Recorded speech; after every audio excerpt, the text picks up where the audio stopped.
Good morning class, Sairam. Today we will perform second experiment.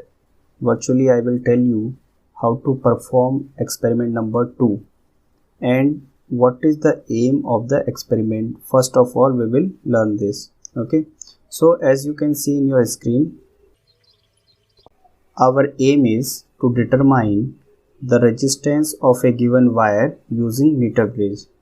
Okay, we have to determine resistance of a wire using meter gauge, and in the second portion we will learn how to calculate its resistivity. So in last class, or you can say in last experiment or experiment number 1, we have already done that how to determine resistance of any given wire. Okay, but that time we solved or we performed this experiment with the help of simple devices like ammeter and voltmeter. Okay, now this time we will use a separate device or a different device that is called meter gauge. So first of all, see how we have to connect elements in our circuit. So for that, here we have metal strips like this. You can see in meter gauge we have such metal strips, and then we connect one given resistance S with these two strips, like strip number 2nd and strip number 1st, and this resistance is actually unknown resistance, so we have to determine it. And here on one side of strips we add another resistance, that is R, which is known to us. And how it is known to us? Because we connect a resistance box. Okay, then here we have galvanometer device, this one, and this galvanometer device is connected to point B. One end of this galvanometer is connected to B, another end is connected to one wire, this wire. Okay, and this wire is free to move on another sliding wire. Okay, so in meter gauge what we have, this point A and this point C. We have 2 points in meter gauge. Between these 2 points we have one wire of material magnet. Okay, why we use such material? Because this material, resistance of this material does not increase with temperature. When current will flow in this wire, there is a tendency that it may increase its resistance. So that's why we use a particular material that is called magnet. And this end A is also connected with battery, positive end of the battery. Okay, one external source. Then with the negative end of the battery we connect a variable resistance rheostat, and this rheostat is connected with a key, and then the negative end of the battery, you can say, that is connected to our point number C. This is how we connect our setup. Now we will see the actual look of the same thing. Now here you can see on this page, this is our first device that we are going to use, that is called battery eliminator. Okay, this looks like this. A positive terminal is provided on this battery eliminator. We will connect one wire, and another terminal we have negative. In circuit diagram, the circuit diagram is like this. Let me make it over here. Okay, here you can check. I have pasted it in this page. So this battery eliminator has 2 terminals, positive and negative. These 2 terminals are shown at this point. First is positive and second is negative. In circuit diagram we represent this device battery eliminator by this symbol. Okay, second what we have, second instrument is called galvanometer. It looks like this. Okay, here you can see that your needle is at center, so it is showing 0 reading. Then if this needle will deflect towards right, then we will say current is in one side, and if it is deflecting on the left, then current is moving towards other side in the circuit. Okay, and this galvanometer also have 2 terminal, one is positive, here you can see, and second is negative. So in the actual setup, or you can say in the actual diagram where we need to connect this, that is this one. Here this galvanometer is connected, so positive end of the galvanometer is here and negative end is here. Then next device that we require here, that is a resistance box. So this is the top view of a resistance box. It looks like this. In resistance box, basically here you can see we have first terminal and second terminal.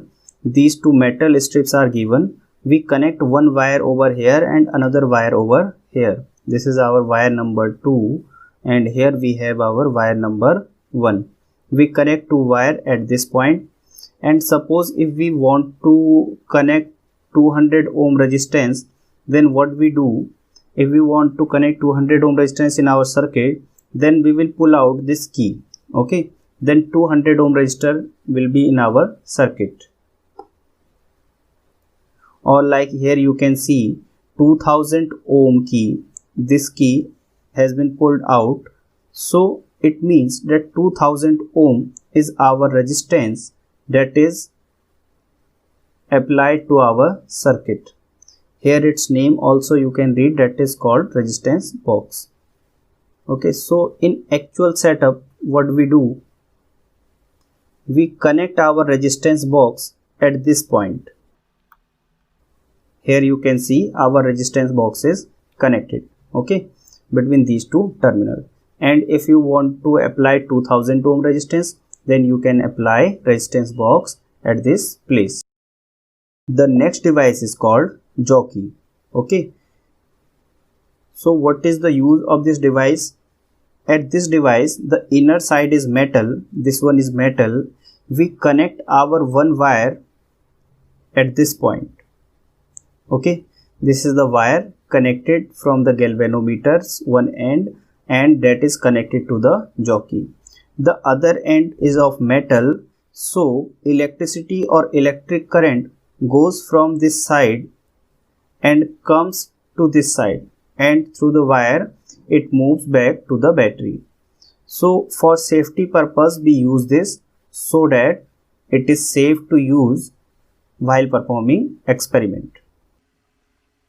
Okay, in the actual setup, jockey is connected at this point. You can see this is mentioned as jockey. Actually, in this diagram, this galvanometer's negative end is connected with jockey. Here it is not made, but you can imagine that here your device should be connected. This wire from the galvanometer will be joined with the one end of the jockey, and another end of the jockey is made to slide over this given wire. Okay, in next device what we have, that is our actual setup, which is called meter bridge. So it looks like this. I think you can see here we have these metal strips. These are called metal strips. Okay, why we use this such kind of metal strips? Because these are basically thick. If you will look from this side, suppose if one observer will look from this side, then this thickness, I am asking about this thickness is very much, so that our resistance of such strips will become very less. If area will be more, resistance will be less. So no potential drop occurs on these strips. Otherwise you can use wire also, but problem is that in wire potential drop takes place.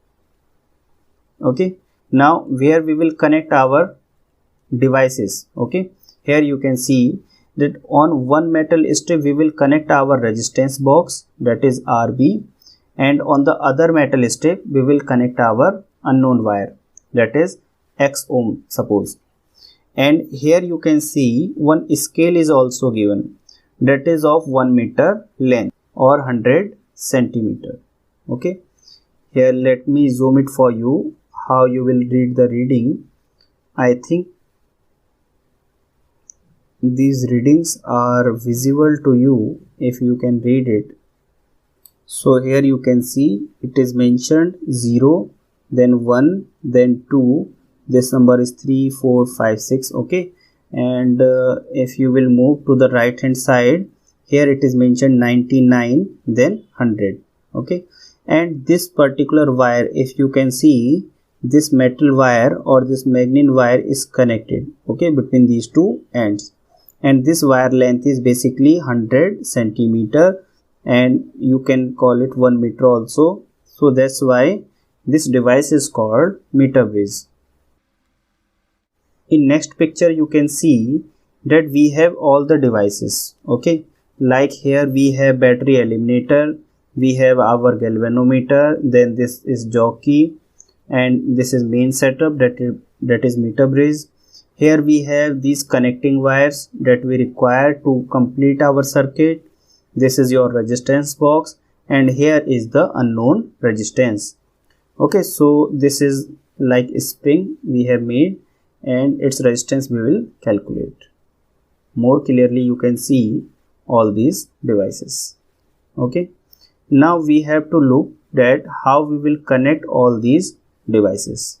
For that we have to go to circuit diagram. Okay, one more device is left, that is called rheostat. It is our variable resistance. You can read its name also. It is called what? Rheostat. Okay, and basically if you will slide this handle, this handle will come to this situation, then this whole wire will be useful in our circuit.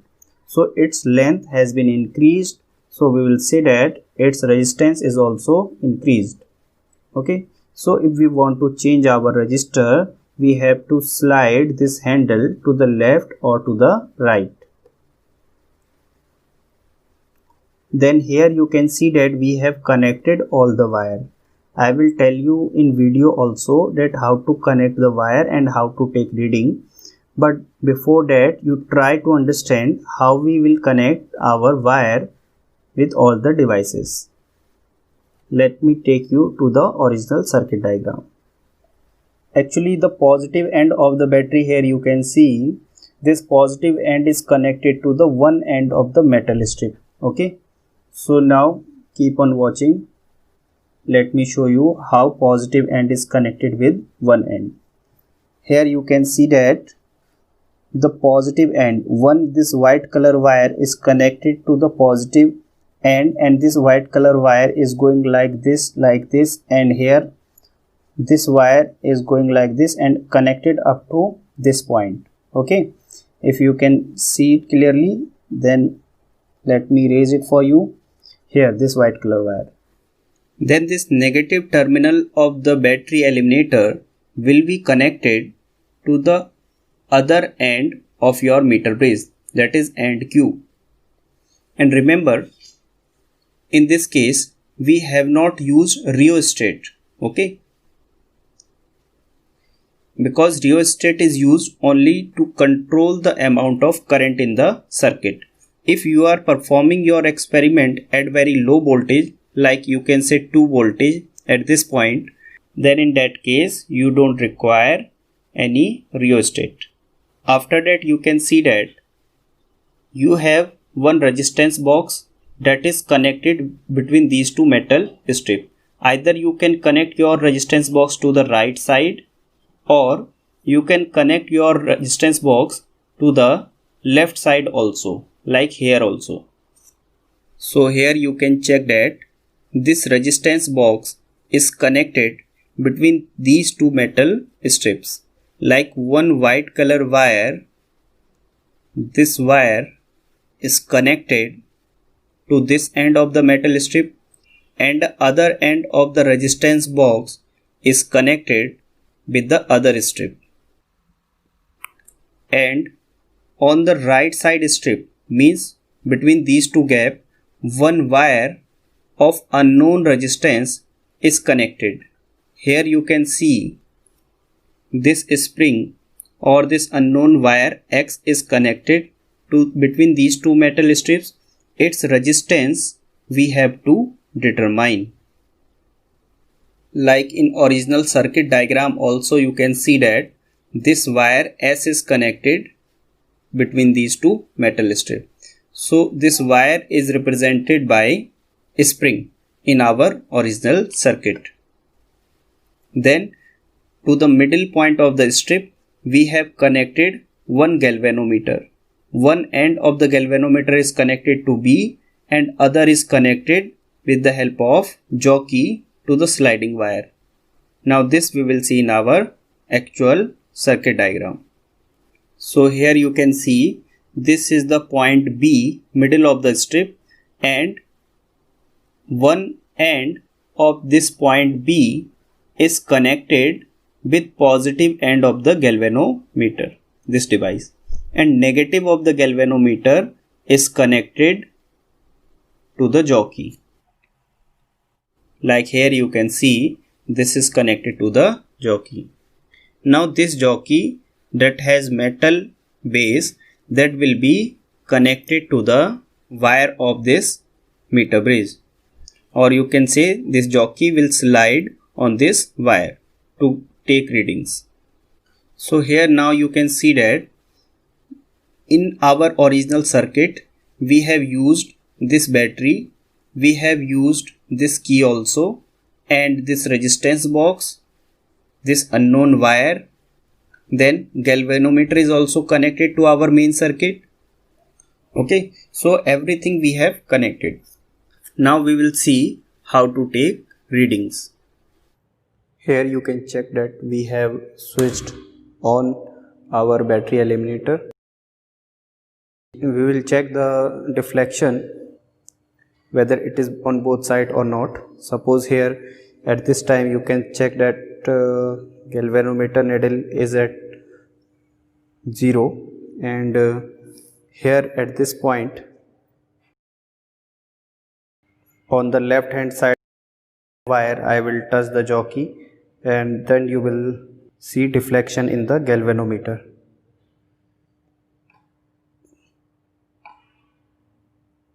So clearly you can check that needle is getting deflected on left side.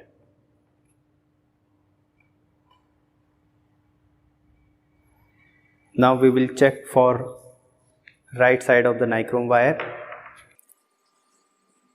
Here you can check that needle is getting deflected towards right. Okay.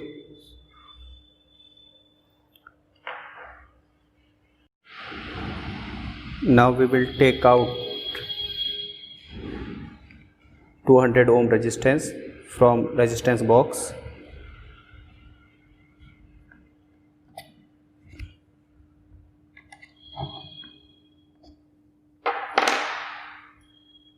Here you can check that 200 ohm is on our circuit. We have plugged out key of 200 ohm from resistance box. So in this condition net resistance in our circuit is 200 ohm.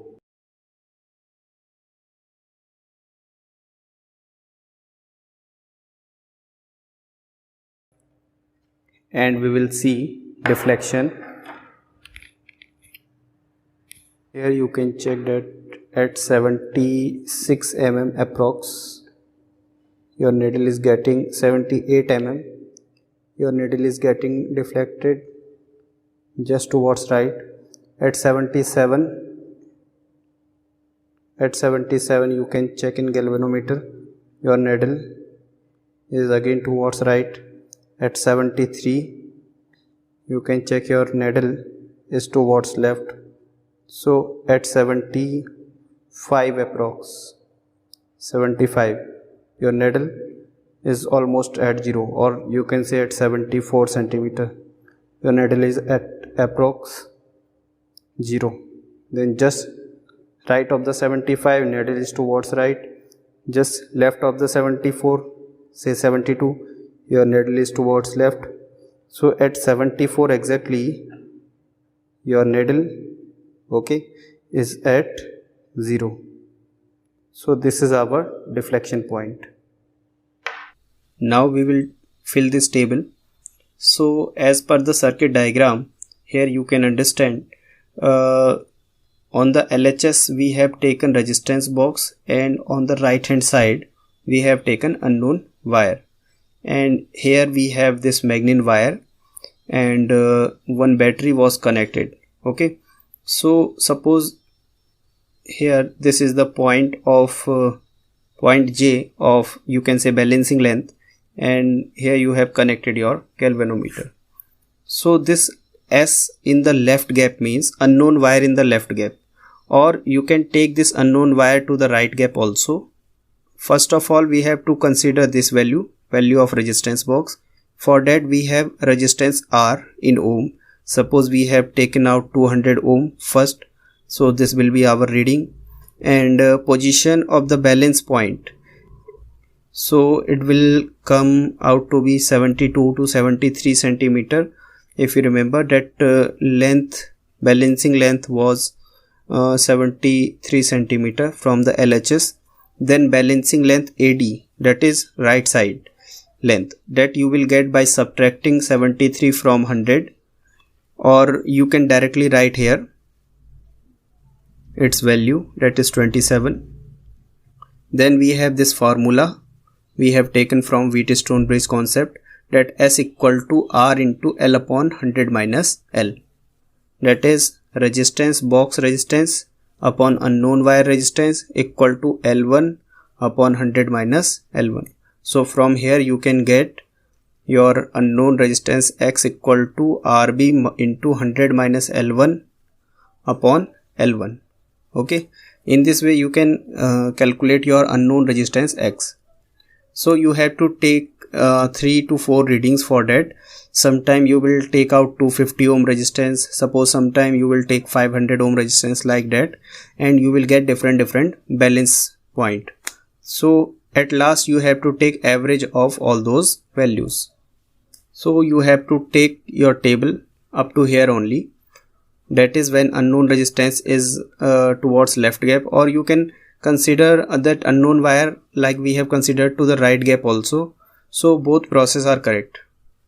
Okay, however they have taken both the readings, and here mean resistance have been calculated, but it is not required. Okay, you can take 2 to 3 reading or up to 5 reading, and you can get your mean value. After that we have to calculate resistivity of the wire also, and resistivity, for that we know the formula R equal to rho L upon A. Suppose this is your spring whose resistance we have to calculate, or this is your unknown wire, then resistivity from this formula can be written as R into A upon L, where L will be length of this whole wire, and R we have calculated its resistance, L we will measure it manually, and this area is this area of cross section. Okay, that will be equal to pi r square, and radius of this wire can be determined with the help of screw gauge.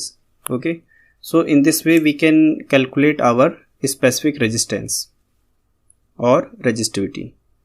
I will give you this PDF also along with this video, and from that PDF you can note down your write-up work. Okay, so this is all for today. Thank you. Sai Ram.